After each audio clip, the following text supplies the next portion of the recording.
نام نور الدین ہے, کیا قسطوں کا کاروبار کرنا جائز ہے؟ جائز ہے. ڈاکٹر اسرار احمد صاحب نے کہا ہے کہ یہ سود ہے نہیں. ڈاکٹر اسرار احمد صاحب ہمارے لیے بہت قابل احترام رحمہ اللہ تعالی, لیکن وہ مفتی نہیں تھے. سود کے مسائل مفتیان کرام سے پوچھیں. سود کے تو بڑے ویسے بھی پیچیدہ مسائل ہوتے ہیں, اس میں تو ایکسپرٹ مفتی ہوتے ہیں جو بتاتے ہیں آپ کو. تو قسطوں کے کاروبار تو سود ہو ہی نہیں سکتا. میں نے بھی وہ ڈاکٹر صاحب کی اسپیچ سنی ہے جس میں وہ کہہ رہے ہیں میری رائے میں یہ بھی سود ہے, لیکن وہ بالکل اس کی کوئی حیثیت نہیں ہے. باقی انہوں نے جو دین کے کام کیے ہیں, ہمارے یہاں جب کسی ایک سے کسی بات پہ اعتراض کیا جائے تو لوگ سمجھتے ہیں میں اس کے اگینسٹ ہوں. ان کے قرآن کی بڑی خدمت کی ہے انہوں نے.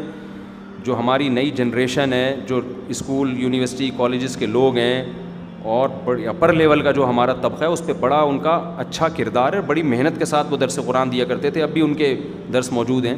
لیکن مسائل کے معاملے میں تو آپ مفتیان کرام سے پوچھو گے.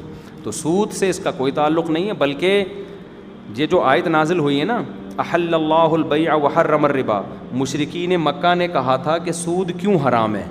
وہی پوچھا نا انہوں نے, شیطان والا کام کہ کیوں حرام ہے. انہوں نے کہا جب قسطوں پہ ہم یعنی خرید و فروخت جب ہم کرتے ہیں تو اس میں بھی تو پروفٹ ہوتا ہے ہمارا.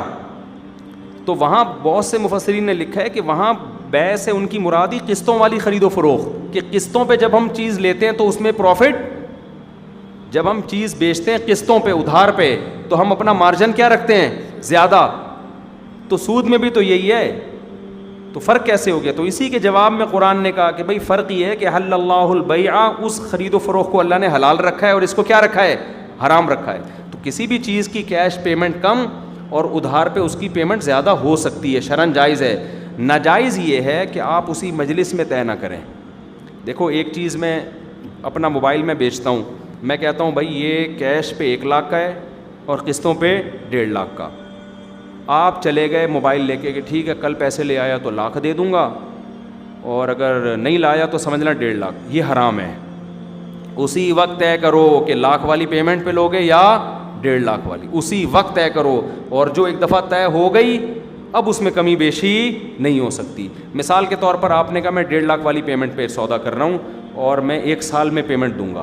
میں نے کہا جی ٹھیک ہے موبائل لے جا بھائی, ضمانت کے طور پہ کوئی بھی ڈاکومنٹ جمع کرا دو, 1.5 لاکھ لے آنا. کل آپ آئے کہہ رہے ہیں یار ایسا کر یہ 1 لاکھ پکڑ اور باقی قسطیں معاف کر. اب نہیں ہو سکتا, سمجھ رہے ہو. اب اگر جلدی دی تو اس کی بیس پہ ڈسکاؤنٹ نہیں ہو سکتا, دیر کی تو قیمت میں اضافہ نہیں ہو سکتا. مثال کے طور پر سال کے بعد بھی ابھی تک نہیں دیے, اب میں کہوں اب بھائی سال کے بعد جتنی تاخیر ہوگی نا پینلٹی لگنا شروع ہوگی. یہ کیا ہے, ناجائز ہے, بشرطے کہ وہ پینلٹی آپ کے پروفٹ کا حصہ ہو. سمجھتے ہو؟ تو یہ ناجائز ہو.